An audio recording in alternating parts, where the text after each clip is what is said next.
Assalamualaikum warahmatullahi wabarakatuh. Yang terhormat Bapak Irwan Zulkifli SLMM selaku dosen pengampu mata kuliah Perbankan Syariah dan juga teman-teman yang saya banggakan. Halo semuanya, perkenalkan kami dari kelompok 20. Saya Febrisya Nur Kamila bersama rekan saya Ferdi Ananda dan juga Yosi Damara. Pada kesempatan ini, kami akan mempresentasikan studi kasus mengenai implementasi perbankan syariah di Indonesia mengenai sebuah analisis komprehensif yang mencakup perkembangan industri, tantangan struktural, serta perbandingan dengan bank konvensional. Langsung saja kita mulai. Selamat menyimak. Konsep dasar perbankan syariah. Sebelum masuk ke pembahasan lebih jauh, penting bagi kita untuk memahami konsep dasar yang membedakan perbankan syariah dari bank konvensional. Ada 3 prinsip utama yang menjadi fondasi perbankan syariah. Yang pertama riba, yaitu pelarangan bunga atau interest dalam setiap transaksi keuangan. Yang kedua gharar, yaitu larangan terhadap ketidakpastian atau unsur spekulasi yang tidak jelas dalam akad. Yang ketiga maisir, yaitu larangan terhadap aktivitas yang bersifat perjudian atau spekulasi berlebihan. Dari prinsip-prinsip inilah lahir berbagai akad utama dalam perbankan syariah, seperti mudharabah atau bagi hasil, musyarakah atau kemitraan usaha, murabahah atau jual beli, ijarah atau sewa, wadiyah atau titipan, dan qard sebagai pinjaman kebajikan. Inilah yang membuat perbankan syariah bukan sekadar bank tanpa bunga, melainkan sebuah sistem keuangan yang benar-benar berbasis nilai keadilan dan kemitraan. Sejarah dan evolusi perbankan syariah Indonesia. Selanjutnya, mari kita lihat bagaimana perjalanan perbankan syariah berkembang di Indonesia selama lebih dari 3 dekade.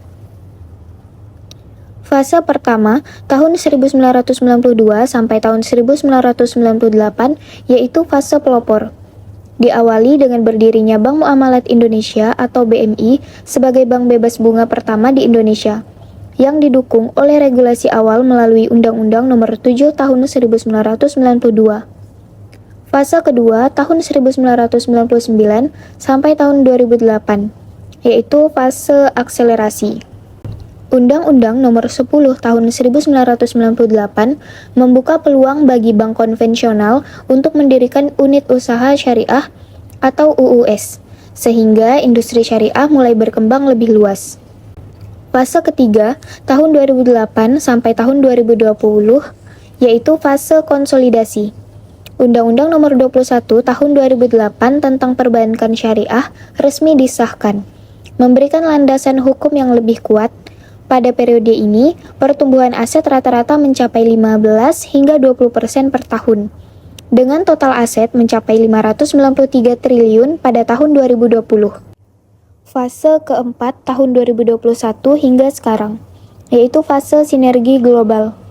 Terjadi merger bersejarah antara BRI Syariah, BNI Syariah, dan Bank Syariah Mandiri menjadi Bank Syariah Indonesia atau BSI, yang kini menjadi bank syariah terbesar di ASEAN dengan aset lebih dari 340 triliun.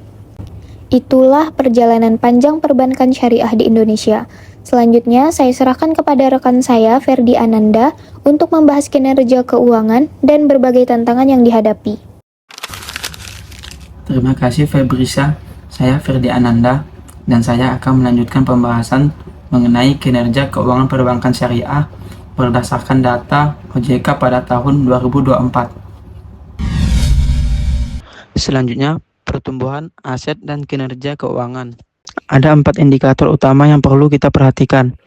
Pertama, pangsa pasar.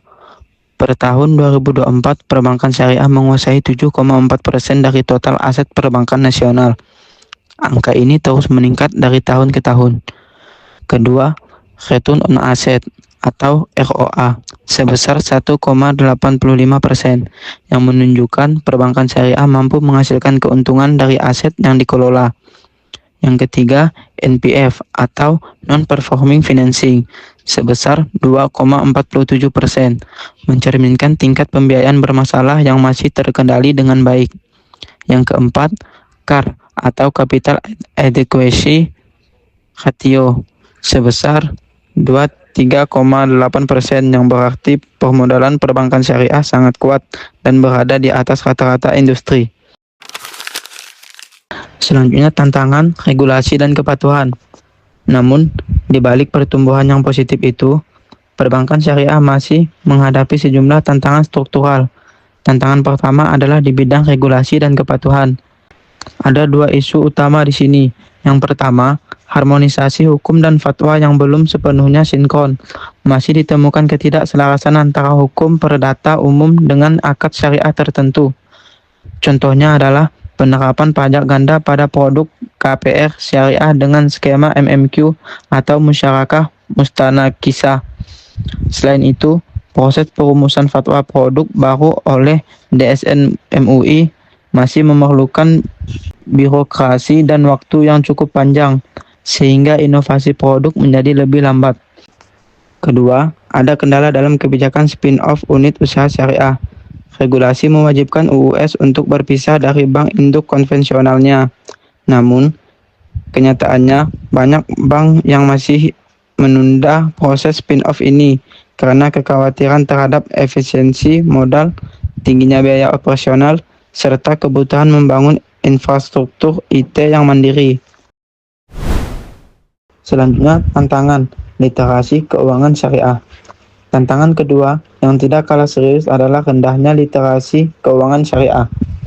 Berdasarkan survei OJK tahun 2022, tingkat literasi keuangan syariah masyarakat Indonesia baru mencapai 9,14%, jauh tertinggal dibanding literasi keuangan konvensional yang sudah mencapai 49,68%. Kesenjangan ini sangat signifikan dan mencerminkan bahwa mayoritas masyarakat belum memahami secara mendalam perbedaan fundamental antara skema bagi hasil dengan sistem bunga bank konvensional. Bahkan, masih banyak yang beranggapan bahwa bank syariah hanya diperuntukkan bagi umat Islam saja. Padahal sesungguhnya, siapapun dapat menggunakan layanan bank syariah. Kondisi ini menjadi salah satu faktor utama yang menghambat pertumbuhan pangsa pasar perbankan syariah di Indonesia. Selanjutnya, tantangan digitalisasi. Tantangan ketiga adalah digitalisasi. Di satu sisi, ada peluang besar yang tidak boleh diabaikan.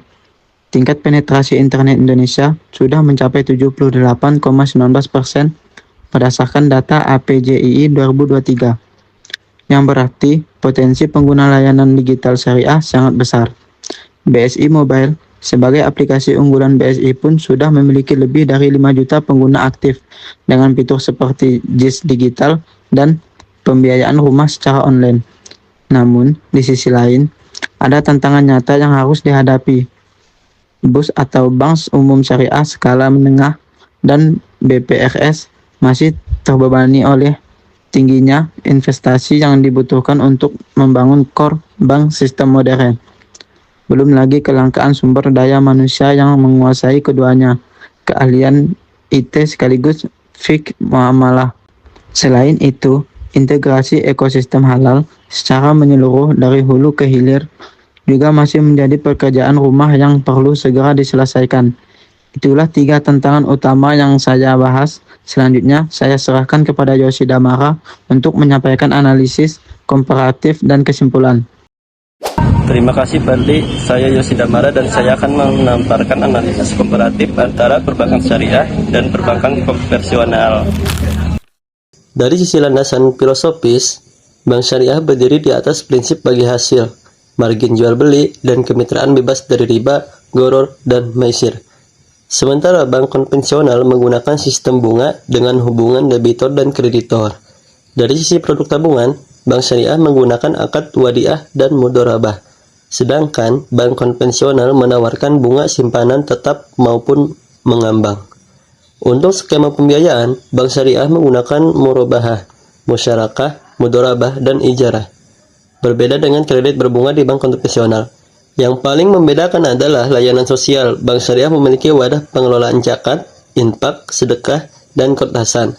Sementara bank konvensional hanya memiliki program CSR umum tanpa ikatan syariah. Mari kita bandingkan lebih dalam dari sisi kinerja keuangan.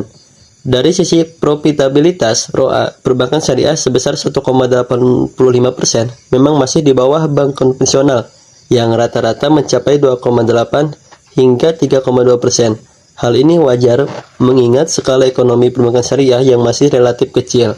Namun, dari sisi pengendalian risiko kredit, NPF syariah sebesar 2,47% sudah sangat kompetitif dan mendekati NPL bank konvensional yang berada di kisaran 2,2 hingga 2,5%.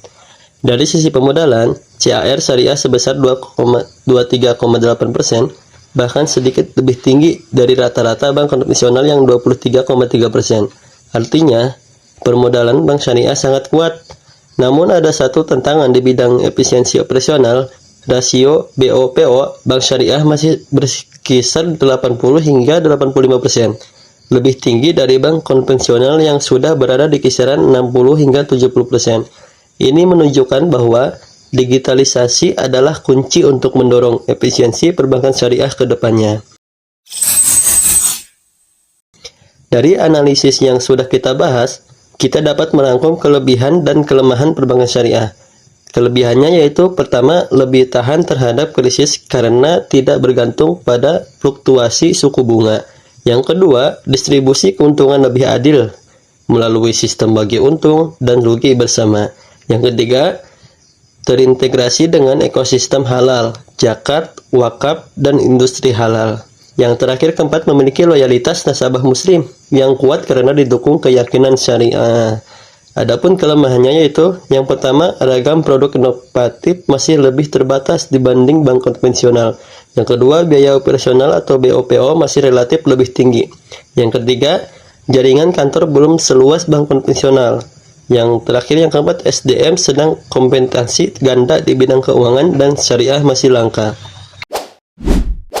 Dan seluruh pembahasan yang telah kami sampaikan, ada 3 kesimpulan utama yang dapat kita tarik. Yaitu kesimpulan pertama, perbankan syariah Indonesia telah tumbuh secara signifikan dalam 3 dekade terakhir. Jadi total aset mencapai senilai 870 triliun pada tahun 2024 dan BSI kini telah menjadi bank syariah terbesar di kawasan ASEAN. Kesimpulan kedua, meski demikian, industri ini masih menghadapi tantangan struktural yang serius. Literasi syariah masyarakat baru 9,14%. Harmonisasi regulasi belum sempurna. Dan digitalisasi masih belum dipercepat. Kesimpulan yang ketiga, bank syariah memiliki keunggulan filosofis dan nilai sosial yang kuat. Namun, untuk mengejar target pangsa pasar 20% pada tahun 2029, perlu ada penguatan serius di bidang efisiensi, operasional, dan inovasi produk. Demikianlah presentasi dari kelompok kami mengenai implementasi perbankan syariah di Indonesia. Kami berharap materi ini dapat memberikan gambaran yang komprehensif dan bermanfaat bagi kita semua, terutama dalam memahami potensi sekaligus tantangan yang dihadapi industri perbankan syariah Indonesia ke depannya. Seperti yang kami yakini bersama, perbankan syariah adalah masa depan keuangan Indonesia yang inklusif dan berkeadilan. Atas perhatian Bapak dan Ibu dosen dan teman-teman sekalian, kami ucapkan terima kasih sebesar-besarnya, dan kalau ada kata salah dari kami mohon dimaklumi. Wassalamualaikum warahmatullahi wabarakatuh.